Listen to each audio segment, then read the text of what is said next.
నందేమో నాన్నకి సింహం నీ అమ్మకి వాహనమై ఉండలేదా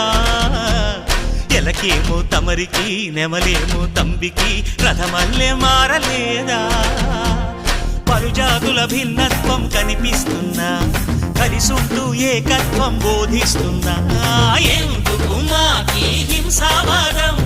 ఎదిగేటందుకు అది ఆటంకం నేపరం నాకు సోదర భావం మార్పులు మాలో కలిగేలా ఇవ్వు భరోసా గం గణపతి గం గణపతి గం గం గం గం గం గం గణపతి జై జై గణేశ జై కొడత గణేశ జయములిప్పు బొజ్జ గణేశ హై హై గణేశ అడిగేస్తా గణేశ అభయమిప్పు బుజ్జి గణేశ